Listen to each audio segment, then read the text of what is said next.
तो ये श्री सूक्त जो है ये मूलाधार है समस्त देवी साधना का।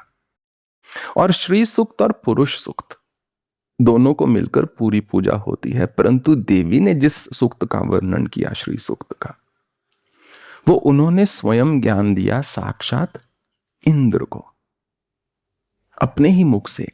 जिस प्रकार श्री कृष्ण ने, भगवान विष्णु के अवतार श्री कृष्ण ने स्वयं अपने मुखारविंद से भगवत गीता का ज्ञान दिया, ठीक उसी प्रकार दो पहलू हैं श्री सूक्त के। पहला, उसका क्या शाब्दिक अर्थ है। इंटरनेट पर यदि जाएंगे या कोई पुस्तक उठा के देखेंगे वही अर्थ मिलेगा। हिरण्यवर्णाम हरिणीम सुवर्णरस्याम चंद्रामिन्नम लक्ष्मी जात वेद माव। हे जात वेद, जो कि अग्नि का एक स्वरूप है, जाओ ऐसी लक्ष्मी को मेरे लिए मेरे पास ले आओ। जैसे जात वेद आपकी नौकरी में भारी खड़ा है, वो उसका वास्तविक अर्थ नहीं है। स्तुति में से मंत्र क्या है वो व्यक्ति को पता होना चाहिए, क्योंकि प्राप्ति साधक को स्तुति से नहीं मंत्र से होगी।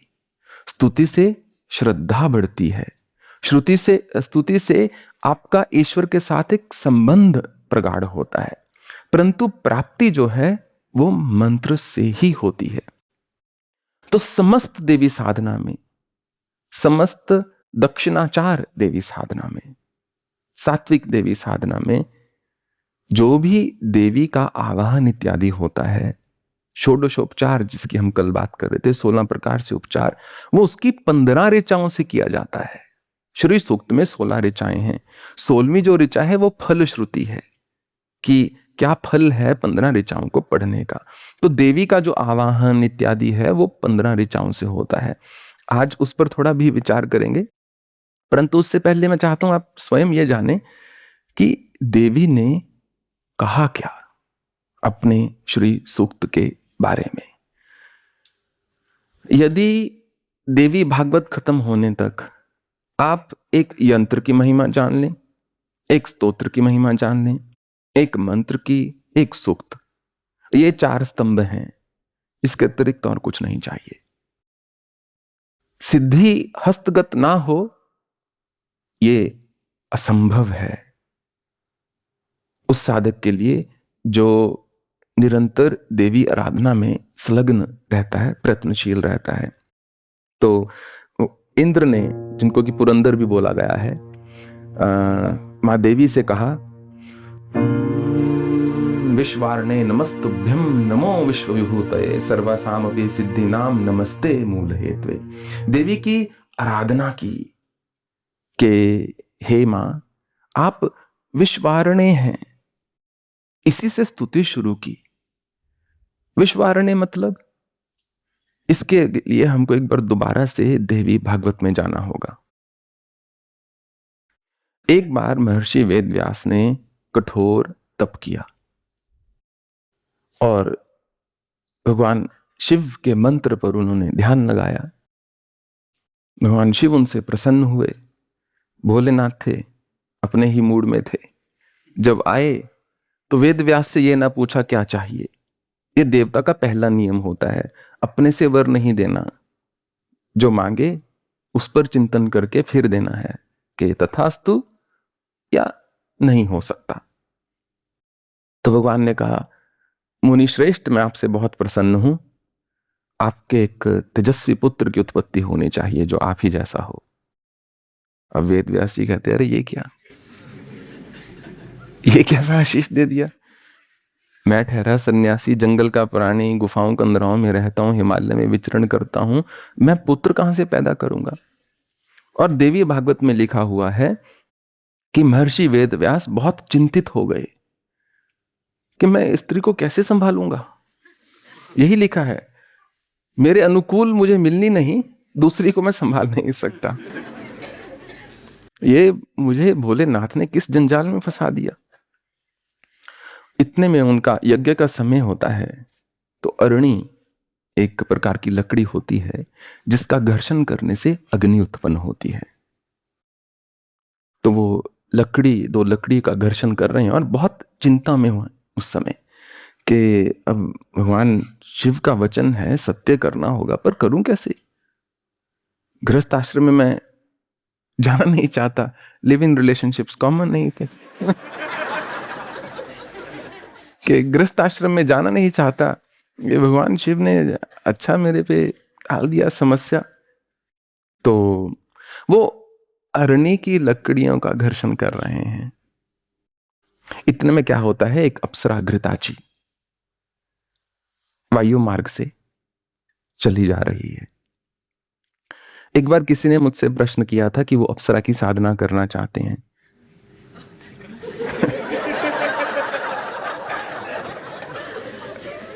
मैंने व्यंग में बोल दिया था कोई आवश्यकता नहीं है, परंतु अप्सरा की साधना होती है और मैंने की भी हुई है। तो घृताची जो है अप्सरा वायु मार्ग से चली जा रही है। 100 वर्ष का तप हुआ हो, तेजस्वी कितना होता है, मनुष्य की आंखें हटाई नहीं हटती। वो इतना मोहित हो जाती है महर्षि वेद व्यास को देखकर कि निरंतर उनकी ओर देखती रहती है। अब महर्षि वेद व्यास सोचते हैं कि वैसे तो ये इससे भी पुत्र हो सकता है, पर ये तो देव कन्या है, संभव नहीं होगा, और ना जाने ये गर्भ को धारण कर सकती है या नहीं कर सकती। इतने में उनमें काम का उद्वेग जो है उत्पन्न हो जाता है, काम का संचार जो है शरीर में उत्पन्न हो जाता है। और ये कोई बड़ी बात नहीं है, क्योंकि श्री कृष्ण ने एक बड़ी सुंदर बात बोली है भगवद गीता में।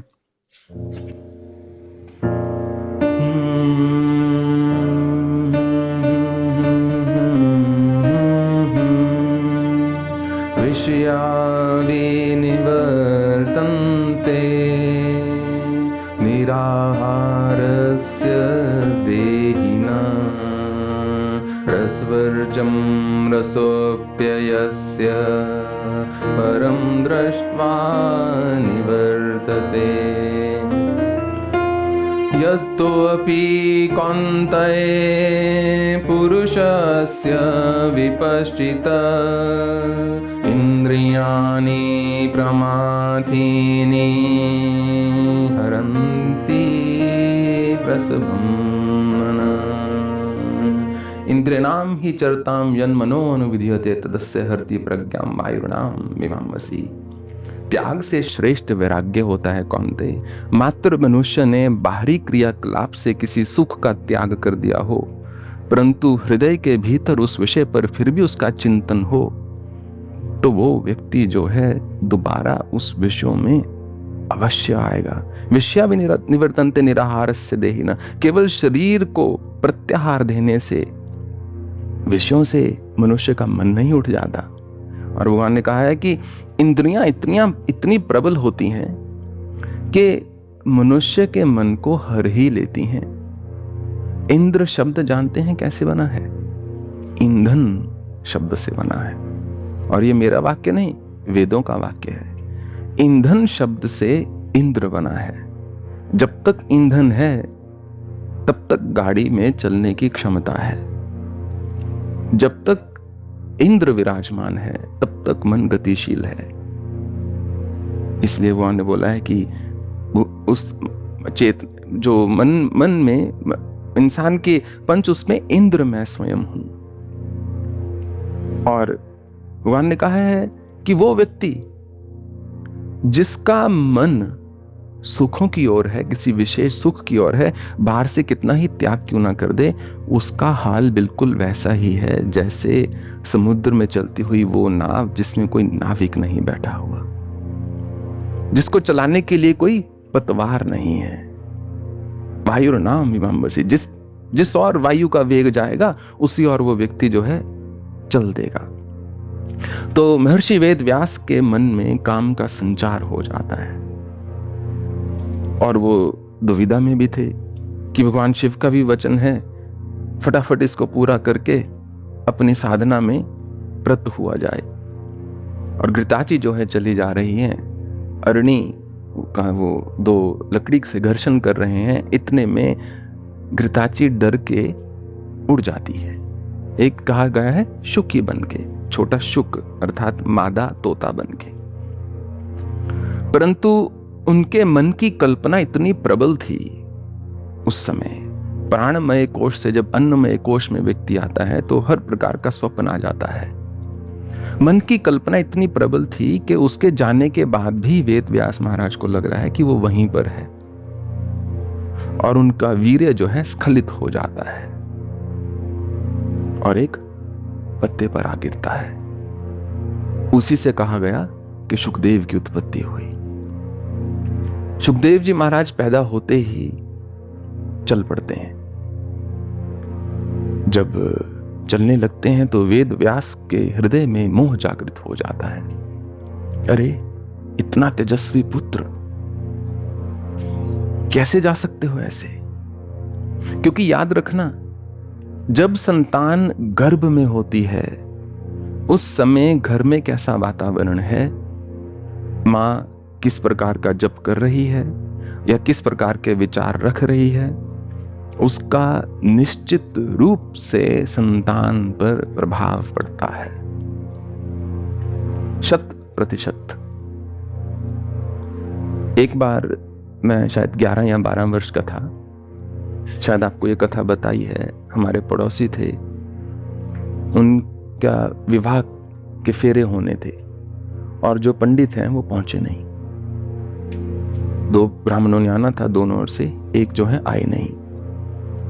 तो वो परिवार ज्यादा समृद्ध नहीं था, तो बड़ी चिंता हो गई उनको कि अब कैसे करेंगे मुहूर्त। वो 48 मिनट के अंतराल को मुहूर्त बताया गया है शास्त्र में कि वो मुहूर्त जो है निकला जा रहा है, अब क्या किया जाए। तो फिर मैंने माता रानी से बात की और मैंने कहा मैं करवा देता हूँ। फिर मुझे उस समय कर्मकांड का ज्ञान था। मैंने जब उन फेरों को करवाया, जो दूसरे ब्राह्मण थे काफी वो विद्वान थे, उन्होंने माता रानी से कहा निश्चित रूप से जब ये आपके गर्भ में थे आपने श्रीमद् भागवत का पाठ किया है, मैं दावे के साथ बोल सकता हूं।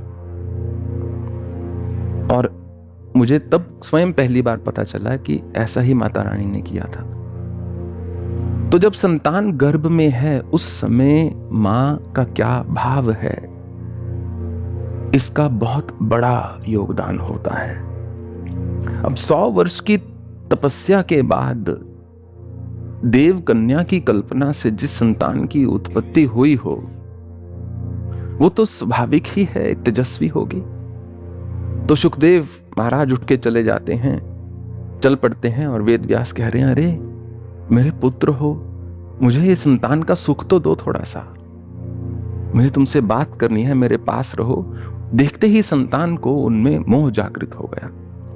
जैसे जैसे संतान बड़ी होती है, 1 महीने से 2 महीने, 3 महीने, 5 महीने इत्यादि, वैसे वैसे माता पिता का मोह संतान के साथ बढ़ता चला जाता है और बढ़ता चला जाता है। तो शुकदेव जी मुड़े और कहा पिताजी, आप इतने बड़े तपस्वी होकर कैसी मूर्खों जैसी बातें कर रहे हैं। आप स्वयं मत्स्यगंधी को छोड़कर नहीं चल पड़े थे क्या? आपके पिता आपको छोड़कर नहीं चले गए थे क्या? ऋषि पराशर, आप कैसी मूढ़ों जैसी बात कर रहे हैं। कोहम कस्तुम कुतायात, को में जननी को में तात। कौन पिता और कौन माता, ये सब संसारिक संबंध असत्य हैं, कुछ समय के लिए हैं, मुझे मत रोकिए। तो शुकदेव जी महाराज चल पड़ते हैं। वेद व्यास जो उनके पीछे पीछे जा रहे हैं, क्योंकि उनसे रुका नहीं जा रहा, क्योंकि शुकदेव जी के संबंध में वही माता है वही पिता है। तो मां का हृदय है और पिता का एक लक्ष्य है। और पास के सरोवर में कुछ देव कन्याएं जो हैं नहा रही होती हैं। शुकदेव महाराज आगे आगे, क्योंकि पैदा होते ही जब वो उठते हैं, विशाल होते हैं, अग्नि वो जो भस्म होती है यज्ञ की, शरीर पर मल के चल पड़ते हैं। और जो वेद व्यास महाराज पीछे पीछे जा रहे हैं, तो देव कन्याएं उनकी ओर देखती हैं, पूर्णतः नग्न हैं और नहाती रहती हैं, जल क्रीड़ा करती रहती हैं। पीछे से जब वेद व्यास निकलते हैं तुरंत वो अपने शरीर को ढक लेती हैं। शुकदेव को वेदव्यास जी कुछ समय के लिए रोक लेते हैं और बोलते हैं कुछ समय के बाद तुम राजा जनक से जाकर ज्ञान लेना। वापिस ले आते हैं। वापिस लाते हुए देव कन्याओं के पास रुक जाते हैं। कहते हैं मन में बड़ा प्रश्न है, बड़ा भारी विस्मय है मेरा। मैं महातपस्वी, मैं वो जिसको वेद व्यास की संज्ञा दी गई है। व्यास अर्थात जिसने विभाजन कर दिया हो। जो हमारे अपौरुषेय शास्त्र हैं मैंने उनको भी 4 में विभक्त कर दिया। ऐसा कुछ नहीं जो मेरे लिए दुर्गम हो, दुर्लभ हो, असंभव हो। और मेरा पुत्र भी अभी पैदा हुआ, कोई तप नहीं किया, अभी युवा है, उसको देखकर तो तुम नहाती रही, मुझे देखते ही शरीर को ढक लिया। ये मेरी समझ में नहीं आया। तो उन देव कन्याओं ने कहा कि मुनिश्रेष्ठ, जब शुकदेव महाराज चले जा रहे थे इन्होंने तो ये अंतर ही नहीं जाना हम नारी हैं या पुरुष, हम युवा हैं या वृद्ध, हम मनुष्य हैं या देव कन्याएं। इनके लिए हम वही ब्रह्म हैं, क्योंकि इनकी दृष्टि में वो सात्विकता थी। परंतु जैसी आपने हमारी ओर देखा, आपको तुरंत ये बोध हुआ ये देव कन्याएं हैं। आपने वो बोध कर लिया कि ये स्त्री है, नारी है, इसलिए हमको अपने शरीर को ढकना पड़ा।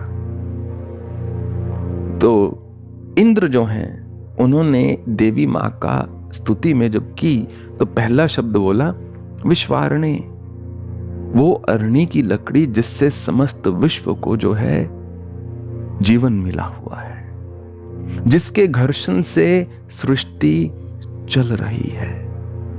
इतना सुंदर, इतना गहरा, इतना सूक्ष्म उन्होंने नाम दिया। तो क्या कहा?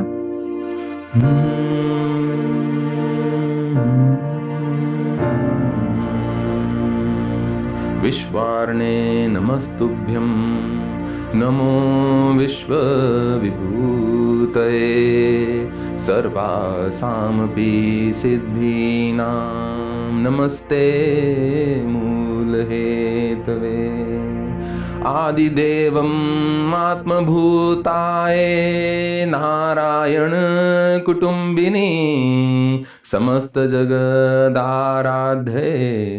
नमस्ते पद्मयोने त्वत्प्रसादाद् श्रुत्वा मंत्रास्तुतिया सिद्धयो मया आराधनं च सर्वेषां यथावधारितम्।